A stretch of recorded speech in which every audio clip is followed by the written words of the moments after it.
I opened the message at 11:14 p.m. I know because I checked the time twice.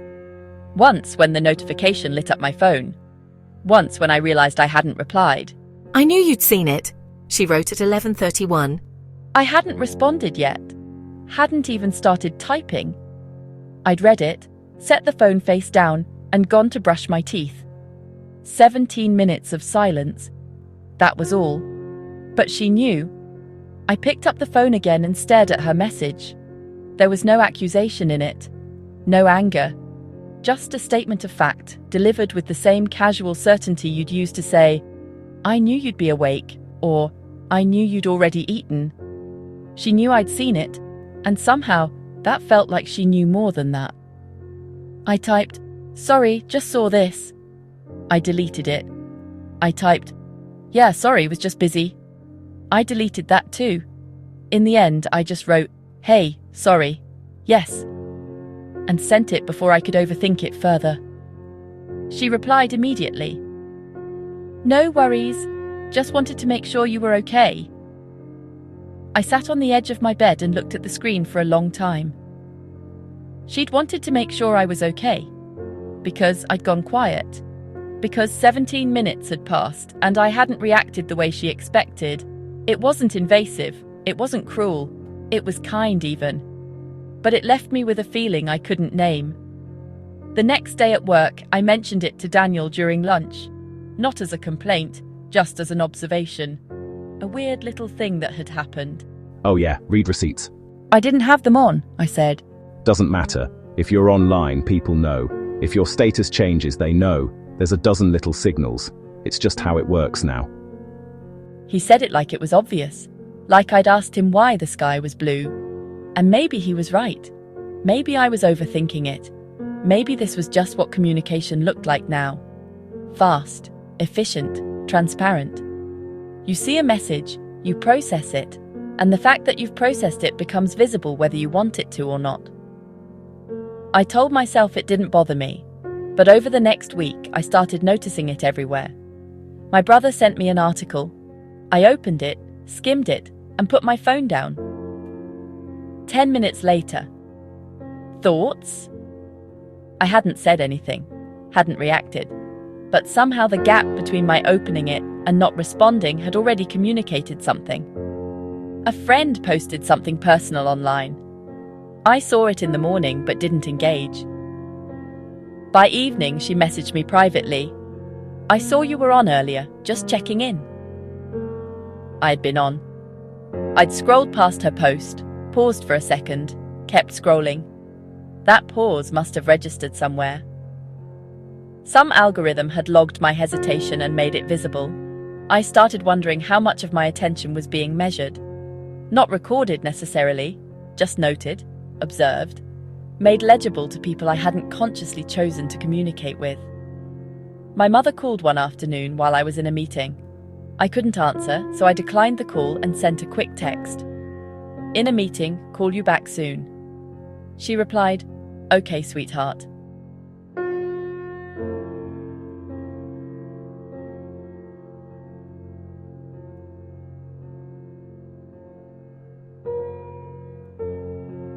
"Hi, Mum," I said.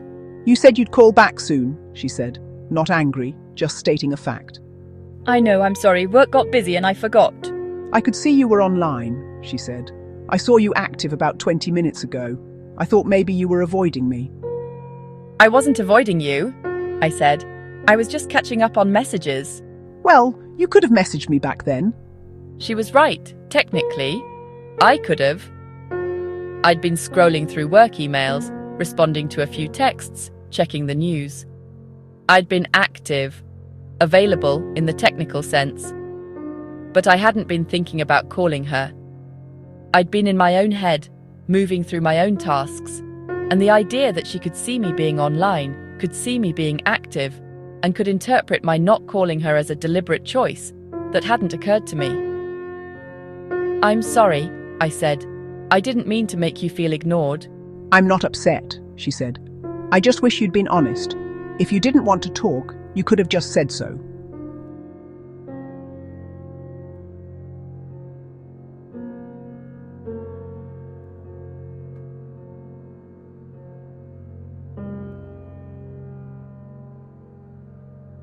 I hadn't lied to her. I hadn't avoided her. I'd just been busy, and then I'd forgotten, and those two things used to be understandable, forgivable, human. But now my activity was visible. My presence was trackable, and the gap between being online and not calling her had become, in her mind, a choice. An intentional silence. At first I didn't change anything. I still replied when I felt like it. Still opened messages when they came in. Still scrolled at night when I couldn't sleep. But I became aware of it, the visibility. The sense that my presence was no longer something I controlled, but something other people could track. Then I started adjusting. Small things at first. I stopped opening messages immediately. I'd see the notification, wait a few minutes, then open it. That way, if someone noticed I'd seen it, there wouldn't be a gap. I wouldn't be visibly hesitating. I turned off activity indicators where I could.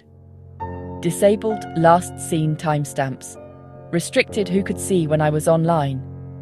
It felt reasonable. Not paranoid, just sensible. The digital equivalent of closing the curtains. But it didn't work the way I expected. "You've been quiet lately," my friend Emma messaged one afternoon. I hadn't been quiet. I'd been replying to her messages at the same pace I always did. But I'd stopped being constantly visible. Stopped appearing online at random hours. Stopped leaving traces of activity that she could passively monitor. She interpreted that as withdrawal. "Everything okay?" She followed up 20 minutes later. I wanted to say, "I'm fine. I'm exactly the same. I just don't want you to see me thinking." But I didn't. I said, "Yeah, all good. Just been busy." "Okay," she wrote. Then after a pause, "You just seem distant." Distant. I hadn't moved, hadn't changed cities, hadn't stopped responding. I just made myself less observable. And that apparently was the same as disappearing. I started thinking about silence differently after that. Silence used to be neutral. If I didn't respond to something, it meant I hadn't seen it, or I was busy, or I didn't have anything to say.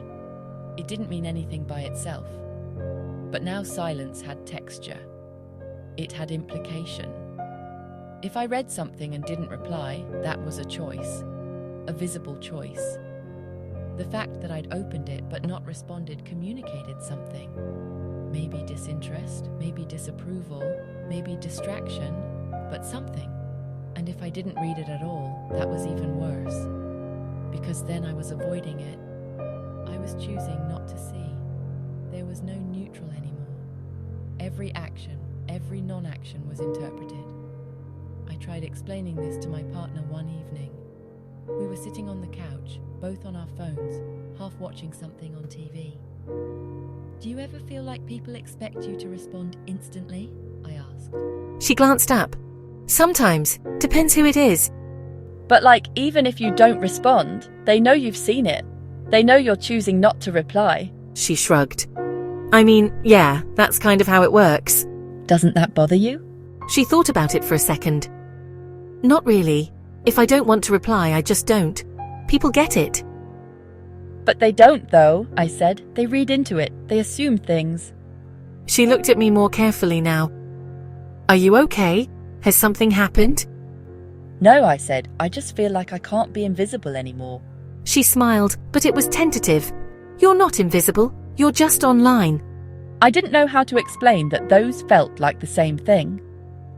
Over the following weeks, I became hyper-aware of my digital footprint. Not the permanent kind. The kind people warn you about when they talk about employers searching your name. The temporary kind. The ephemeral traces of presence that vanished after a few minutes but were visible to the people watching in real time. I noticed that my colleague Sarah would message me within seconds of me logging into work systems in the morning. Not because she was monitoring me specifically, but because the platform announced my arrival. My presence became an invitation. Morning. Quick question about the Henderson report. Every morning. Always quick. Always a question. I started logging in and immediately setting my status to away, just to buy myself 15 minutes of invisible time. Time to get coffee, to settle in, to prepare myself for the day. But then Sarah messaged me anyway. I know you just got in, but when you have a sec. She knew I'd just got in, because she'd seen the notification, and my setting myself to away didn't erase that knowledge. It just made it obvious that I was trying to hide. I started arriving at work earlier, logging in before anyone else, so I could have that quiet time without being observed arriving. It worked for a few days. Then Sarah adjusted too. She started logging in earlier as well. I don't think she was doing it because of me. I think she just noticed that I was online, and that made it feel like the workday had begun, and so she began it too. We were synchronizing without meaning to, our presence dictating each other's schedule. I thought about mentioning it to her, but how do you say that? How do you tell someone, please stop noticing when I arrive? A few days later, I tried an experiment. I turned everything off. All the apps, all the notifications. I didn't delete anything, just logged out, made myself properly unavailable. For 2 days, I didn't check messages, didn't scroll, didn't post. I worked, I ate, I slept, I read a book. I went for a walk in the park and sat on a bench and watched people pass by. And none of them knew I was there in any way that mattered. It felt good. Until I turned everything back on. 43 messages, 12 missed calls, 3 voicemails. My brother, you okay? Haven't heard from you. Emma, getting worried. Text me when you see this. My partner, can you just let me know you're alive? Daniel, dude, check in. My mother, please call me. I'm worried. I hadn't been gone. I'd been here. Right here, in my own apartment, in my own city, living my own life. But because I hadn't been reachable, I'd been absent. And absence, apparently, was frightening. I spent the next hour replying to everyone, apologized for worrying them, said I'd just needed a break. They all said they understood, but their messages carried a new weight. Just let me know next time, my partner said. Yeah, a heads up would have been good, Emma wrote. All good, man, just maybe don't go dark like that. My mother called me. She didn't say much, just wanted to hear my voice. When I told her I was fine, that I just needed some quiet time, she said, I understand, sweetheart, but you have to understand how it looks. You just vanished. No one could reach you. We didn't know if something had happened. Nothing happened, I said. I was just here. But we couldn't see you, she said. And these days, if we can't see you, we assume the worst. I thought about that conversation for days. We couldn't see you. Not, we couldn't reach you. Not, you didn't respond. We couldn't see you. After that, I stopped trying to hide. I left the apps open, left the indicators on, let people see when I was online, when I'd read their messages, when I was active. I stopped resisting the visibility and tried to treat it as normal, and it was fine. Mostly. Except I started noticing something else. People weren't just seeing when I was online. They were noticing how I was online. My brother sent me a message one evening. You good? You've been online for like an hour but haven't replied to anyone. I'd been scrolling, just absent-mindedly moving through feeds, looking at nothing in particular. I hadn't realised he could see that. Hadn't realised there was a difference to him between being online and being responsive. Yeah, just zoning out, I replied. Okay, just seemed weird. Weird. Not concerning, not worrying, just weird. My behaviour had been noted, measured against some expected pattern, and found anomalous. A week later, my partner asked me, "Were you upset earlier?" "When?" I asked. This afternoon, you read my message and then went offline. I tried to remember. I'd read something, yes. Something about dinner plans. I'd read it, thought fine, and put my phone down to finish a work task. I hadn't replied because I didn't think I needed to. It was just information. I wasn't upset, I said. You sure? You just went quiet? I didn't go quiet, I just didn't reply. She gave me a look I couldn't quite read. Same thing, isn't it? I wanted to say no. Wanted to explain that there was a difference between silence and emotion, between not responding and being upset. But I could see in her face that she'd already interpreted my silence, had already constructed a narrative around it, and nothing I said now would undo that. I promise I wasn't upset, I said. Okay, she said, but she didn't sound convinced. I didn't argue, but I thought about it for a long time. How much of my emotional state was being inferred from my patterns of response? How much of my interior life was being made visible, not through what I said, but through when I said it, and how quickly, and in what tone? I started drafting messages and deleting them, not because I didn't know what to say, but because I didn't want people to see the typing indicator. Didn't want them to know I was composing something, because if they saw me typing and then saw me stop, they'd assume I'd changed my mind, or reconsidered, or felt something I didn't want to share, and maybe they'd ask about it, or maybe they'd just notice, and that noticing would hang in the air between us, unspoken but present. Emma did this once.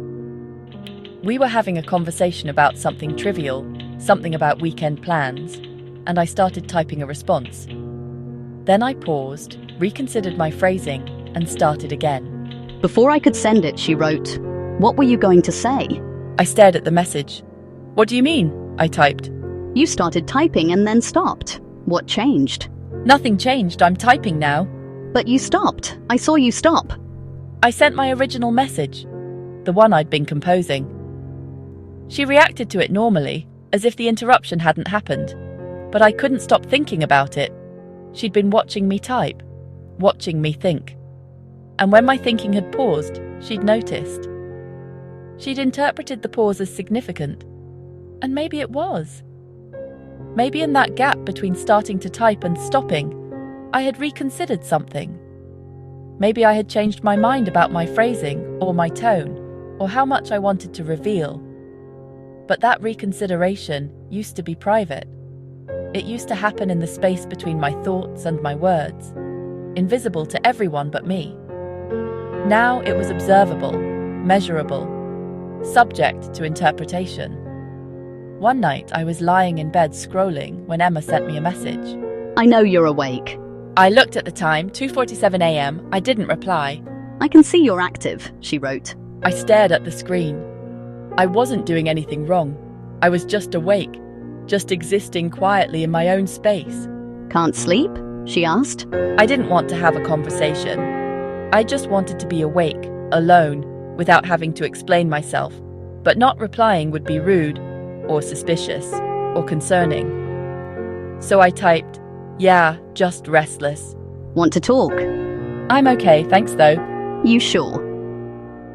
Okay, let me know if you need anything. I put the phone down and lay in the dark, staring at the ceiling. She'd meant well. I knew that. She'd seen me awake and wanted to check in. It was kind.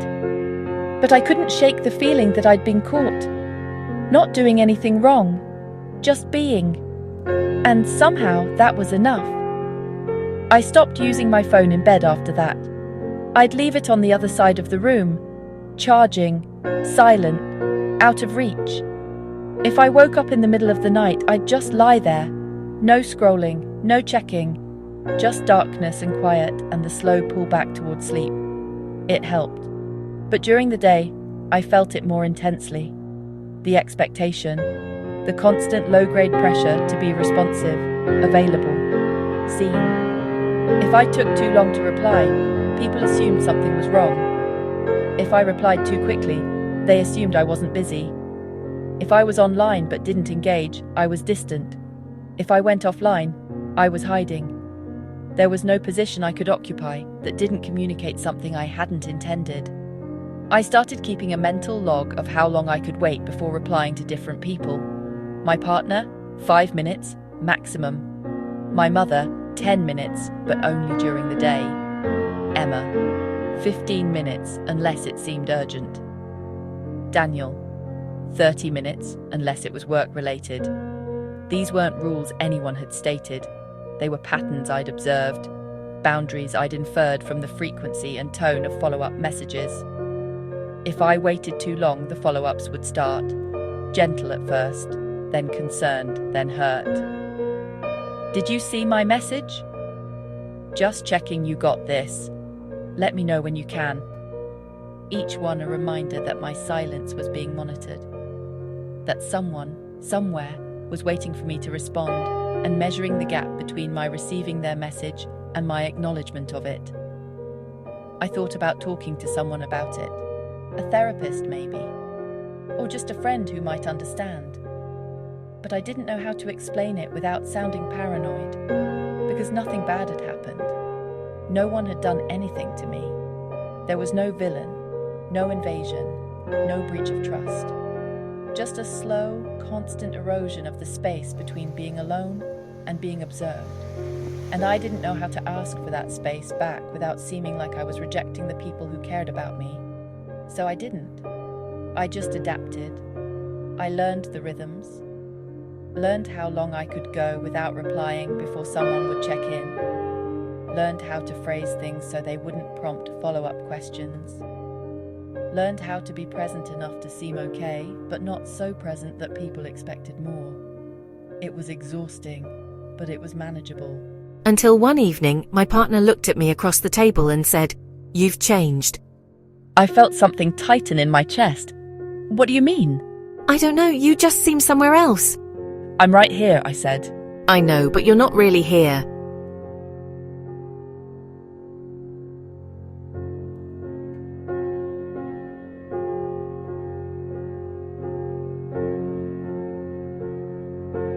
She reached across the table and took my hand. I'm not angry. I'm just worried. You seem like you're carrying something. I'm fine, I said. She squeezed my hand gently. You don't have to be. I wanted to tell her, wanted to explain that I felt like I was being watched all the time. Not by her, not by anyone specifically, just by the infrastructure of connection itself, by the mechanisms that made me visible, by the expectation that I would always be reachable, always responsive, always accountable for my presence or absence. But I didn't know how to say that without sounding ungrateful. So I just squeezed her hand back and said, I know. Thank you.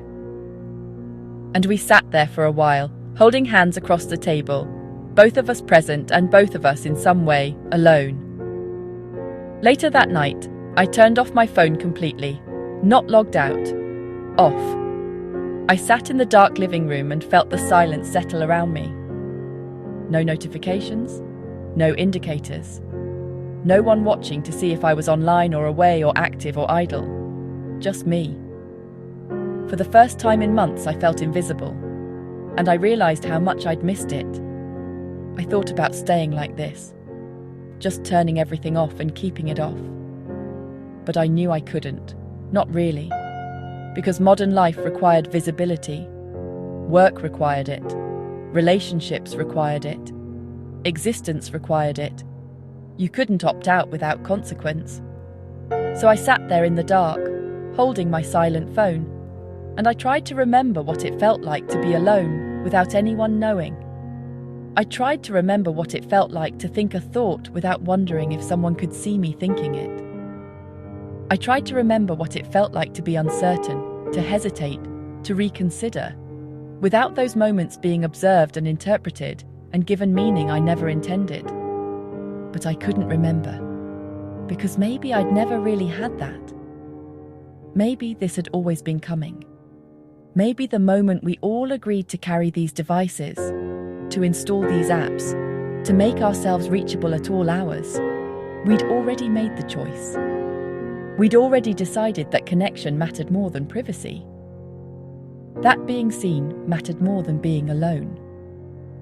And now here I was, sitting in the dark, trying to claw back something I'd given away without realizing it was gone.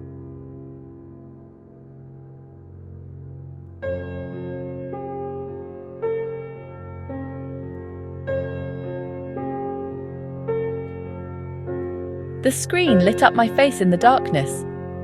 And the notifications came flooding in. Not many, just a few, but enough. My partner, "You okay? You went quiet." Emma, "You there?" My brother, "Call me when you can."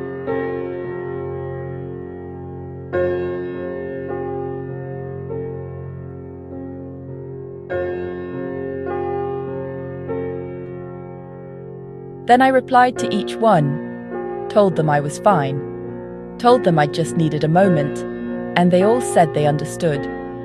But I knew they didn't, because how could they?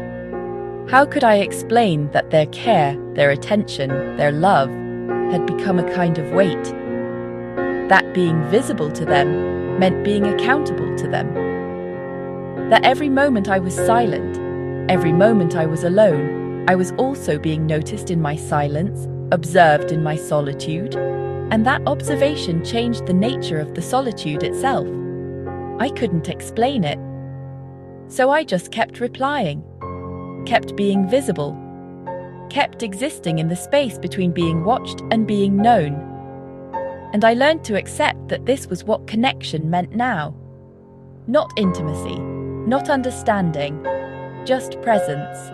Constant, observable, measurable presence. And somewhere, deep in the part of me that I couldn't turn off, that I couldn't make invisible no matter how hard I tried, I grieved for the person I used to be when no one was watching.